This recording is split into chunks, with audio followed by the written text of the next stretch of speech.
Keith Hunter Jesperson, born the 6th of April 1955, is a Canadian-American serial killer who murdered at least 8 women in the United States during the early 1990s. He was known as the Happy Face Killer because he drew smiley faces on his many letters to the media and prosecutors.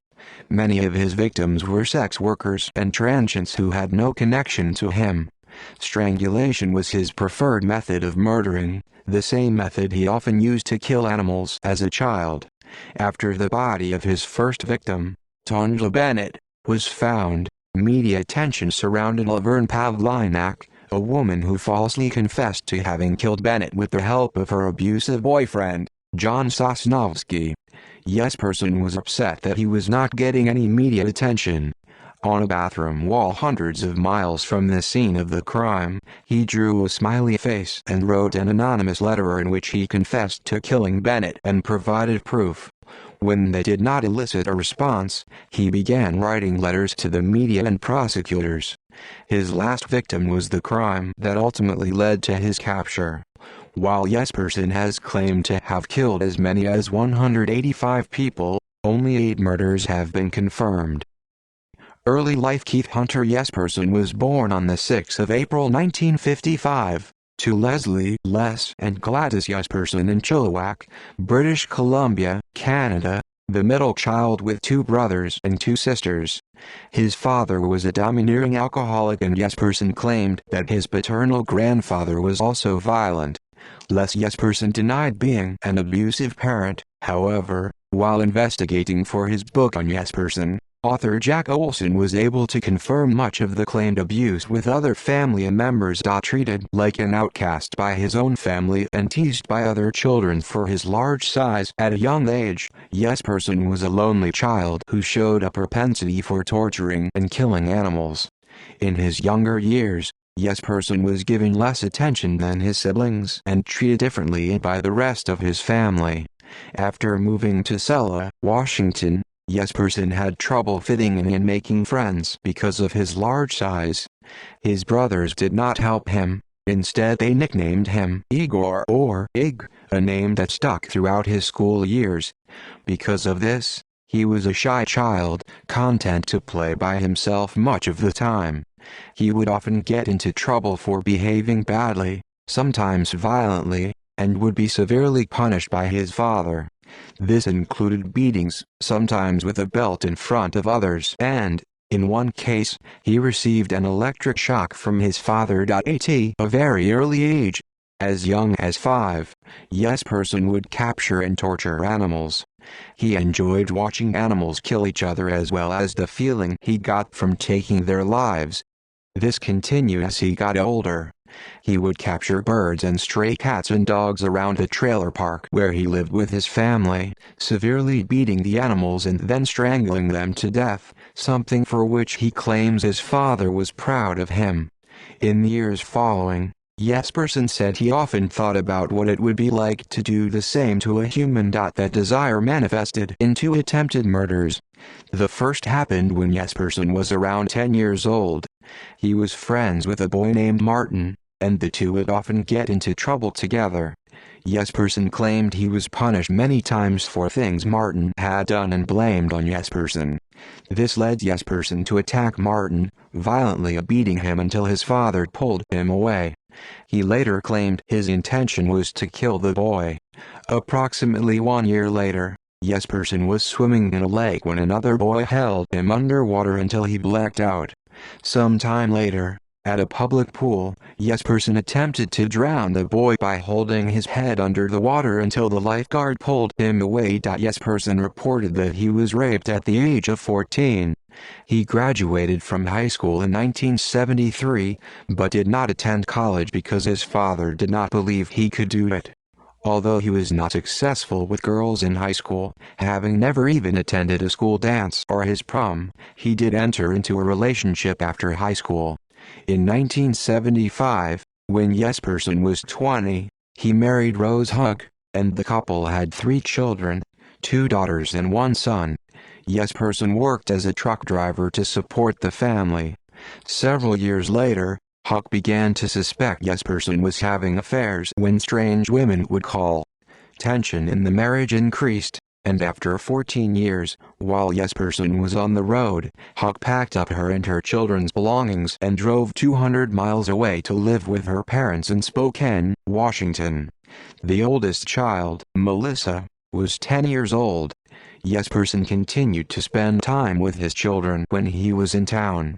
The couple divorced in 1990 at the age of 35, standing 6 feet 7.5 inches, 2.02 meters, and weighing approximately 240 pounds, 110 kilograms. Jesperson began working toward the goal of being a Royal Canadian Mounted Policeman, but an injury suffered while training ended his dream.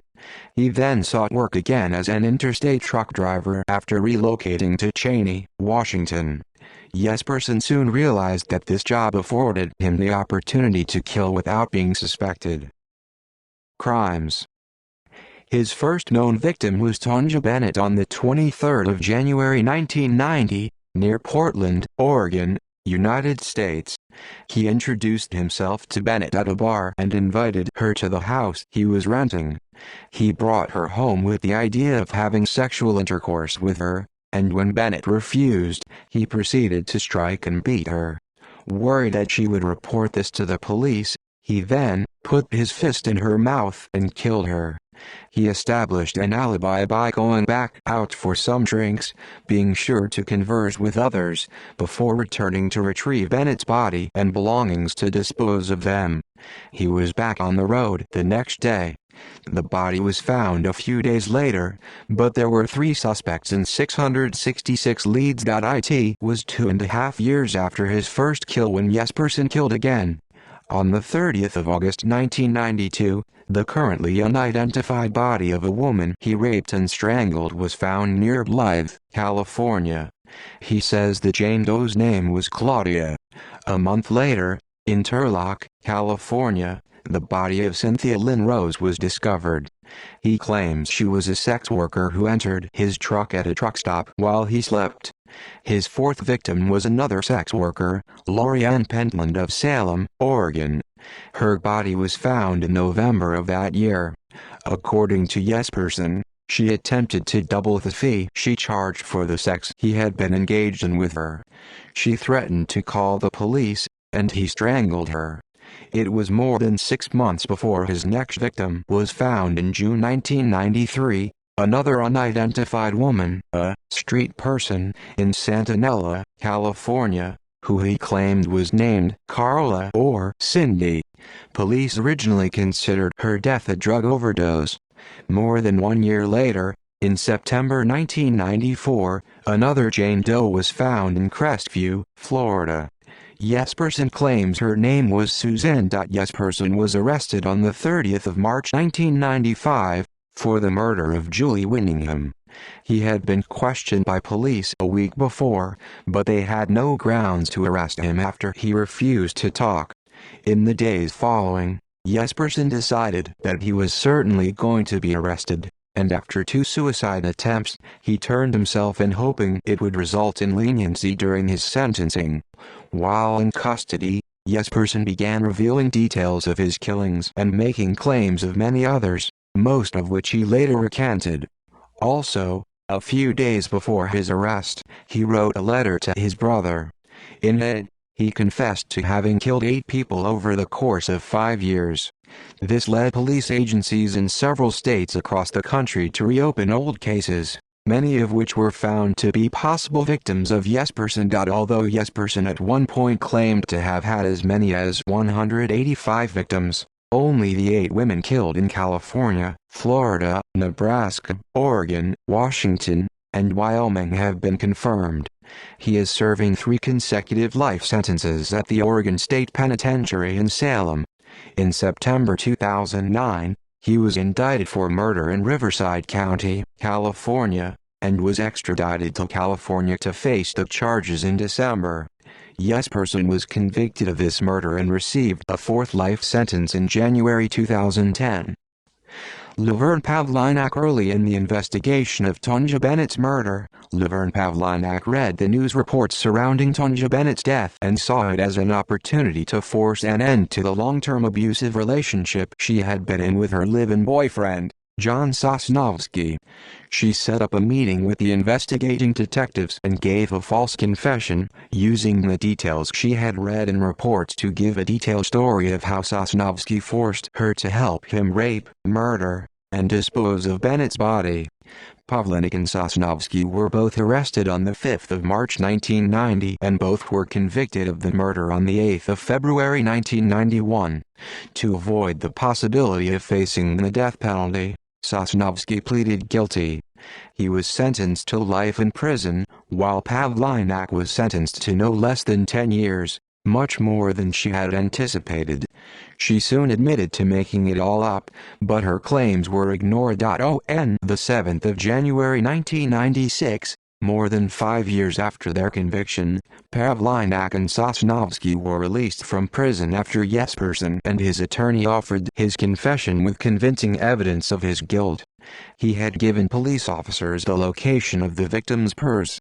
The purse had not been found, and its location was considered information only the killer would know. The happy face killer. Following Tonja Bennett's murder, as all the attention was going to Pavlinak and Sosnovsky, Jesperson wrote a confession on the bathroom wall of a truck stop and signed it with a smiley face.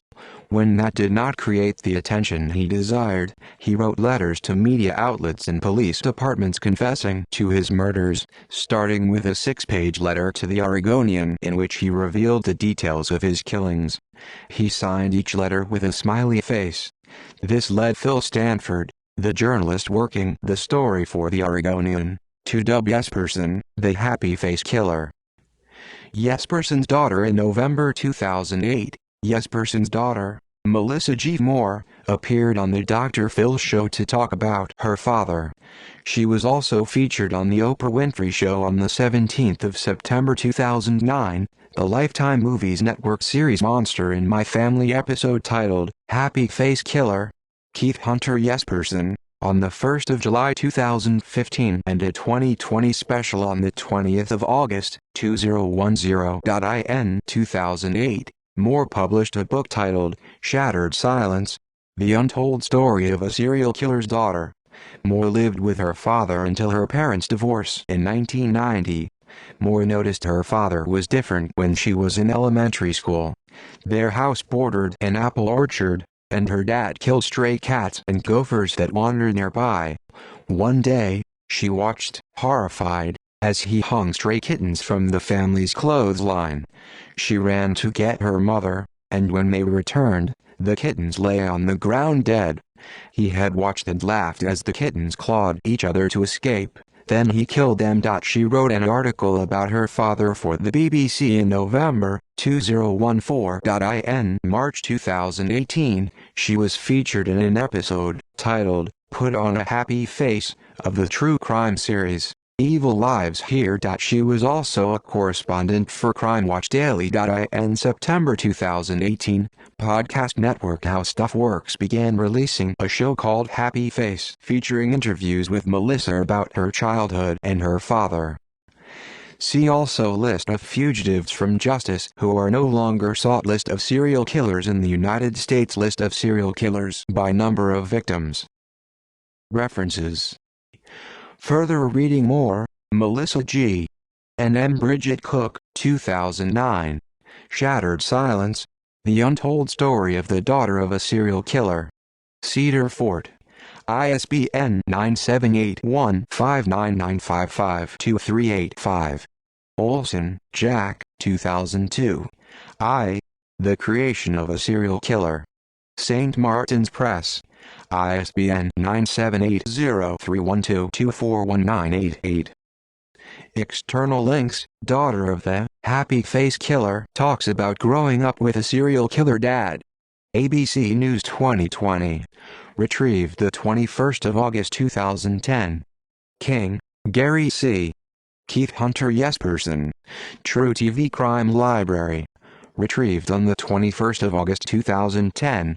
Kruger, Peggy. Kendra Justice and Amy Hunt, March 2006. Keith Hunter Jesperson. Happy Face Killer, PDF. Radford University Department of Psychology. Retrieved the 21st of August 2010.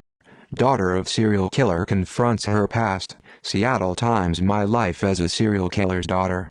BBC News Radio interview with Melissa Moore. Daughter. Stuff they don't want you to know.